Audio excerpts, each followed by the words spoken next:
देश भर में चुनाव से पहले हिजाब का मामला गर्माता नजर आया। वहीं इस बीच देश भर की कई जगहों पर महिलाओं ने मोर्चा खोल दिया। जगह जगह इस मामले पर आवाज उठाते हुए मुस्लिम महिलाओं ने कहा कि देश में 5 करोड़ लोग बेरोजगार हैं। भुखमरी मामले में देश 101वें स्थान पर है।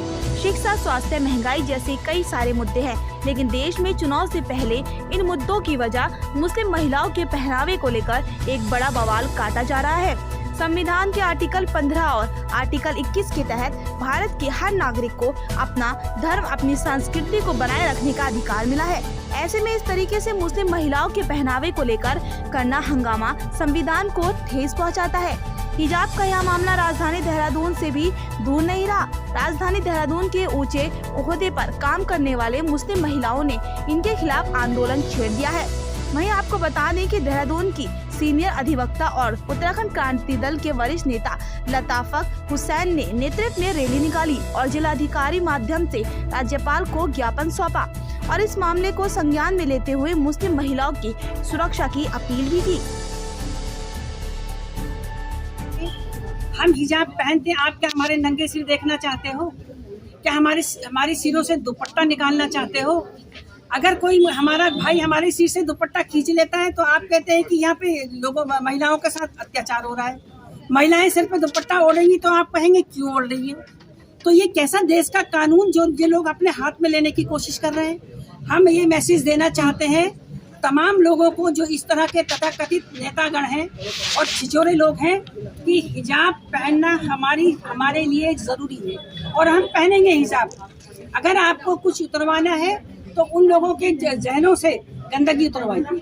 हमारे जहनों में हमारे सिरों पे दुपट्टे हैं और रहेंगे। इसी के लिए हम महामहिम राज्यपाल जी को एक ज्ञापन सौंप रहे हैं।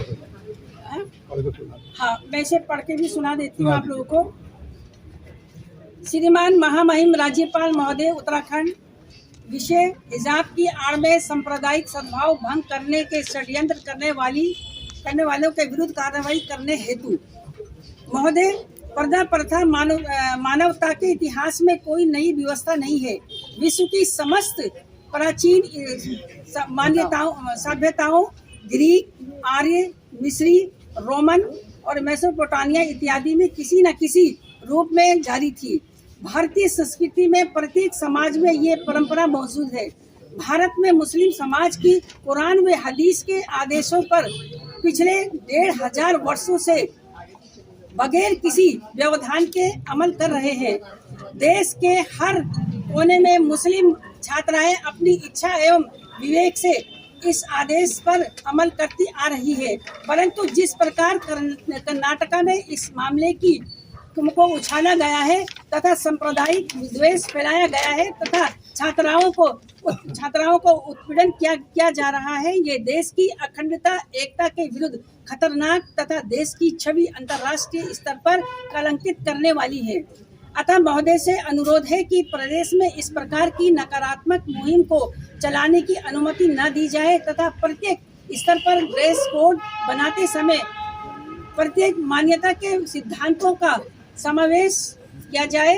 देश की अखंडता एवं सामाजिक समरसता के लिए ये आवश्यक है। धन्यवाद। ये मैं ज्ञापन दे रही हूँ। फतवा हो या कोई भी विवाद हो तो सिर्फ महिलाओं को ही जो है टारगेट किया जाता है, किस तरह से देख रहे हैं? देखिए, देश की महिला चाहे वो किसी की मज़हब की हो, वो देश का सम्मान है। सवाल फतवे का नहीं है, सवाल संविधान का भी नहीं है और सवाल शरीयत के कानून का भी नहीं। सब अपनी अपनी जगह पर आधारित है, सबका सम्मान है। बिना संविधान के देश नहीं चल सकता, शरीयत से हम बाहर नहीं जा सकते और शरीयत और संविधान के विरुद्ध जाकर कोई भी हो, किसी भी स्तर का व्यक्ति हो, सरकार में बैठा हो, सरकार से बाहर हो, अगर वो सम्मान महिलाओं का नहीं करता तो उसे इस देश में, मेरा मानना यह है कि रहने का उसे कोई अधिकार नहीं। 3 तलाक को लेकर एक तरफ तो बीजेपी ये कह रही थी कि मुस्लिम बहनें, अब हिजाब को लेकर इतनी ज़्यादा बवाल हो रहा है पूरे देश भर में। अब क्या लगता है कि अब कहाँ है उनका मुस्लिम प्रेम जो दिखा रहे थे? देखिए, 3 तलाक का मामला हो या हिजाब का मामला हो, या लव जिहाद का मामला हो या एक और नई जिहाद भू जिहाद की बात उठाई है, भू जिहाद का मामला हो। सवाल आपसे ये है कि एक तरफ तो भारतीय जनता पार्टी 3 तलाक दायरे में अगर हमारी लड़की जा रही है तो उनको ये प्रॉब्लम है, कभी लव जिहाद के मामले में, कभी राम नाम के नाम पे, कभी राम मंदिर के नाम।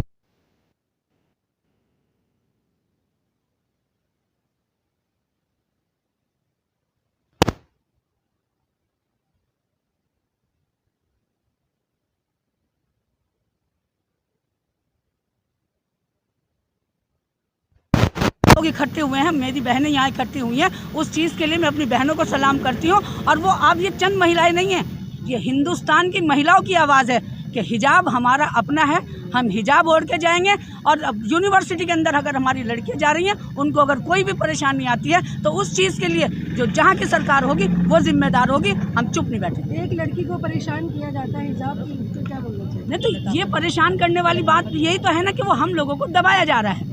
लेकिन अगर मेरे यहाँ की बेटी, मेरे यहाँ की मेरी बच्ची, मेरी बहन अगर वो उस चीज़ का मुकाबला करते हैं, और उसके लिए हमारे यहाँ पे ये नहीं है कि एक मुसलमान ही उस बच्ची का सपोर्ट कर रहे हैं, हमारे हिंदू भाई भी, सिख भाई भी इस चीज़ के लिए तैयार हुए हैं। धर्म के ऊपर क्यों राजनीति करते हैं? क्या पहनना है, क्या होना है? देखिए, ये तो उस पार्टी का, उस सत्ताधारी का एक माहौल बन चुका है। उनको सत्ता में अगर आना है तो वो ऐसे ऐसे माहौल ख़राब करेंगी, तो वो हिंदुस्तान को बिगाड़ने का काम उनकी मंशा शुरू से रही है। वो हिंदुस्तान को अगर ये चाहें कि हम बर्बाद करेंगे, उसके टुकड़े करना चाहेंगे, तो इंशाल्लाह मुसलमान की महिलाएं, मैं इस मंच के माध्यम से ये कहना चाहती हूँ कि मुसलमान की महिलाएं अपने हिंदुस्तान को बचाने के लिए अगर अपना खून भी बहाएं तो उस चीज़ के लिए हम तैयार हैं। देखिएगा, वो जो लड़की ने जो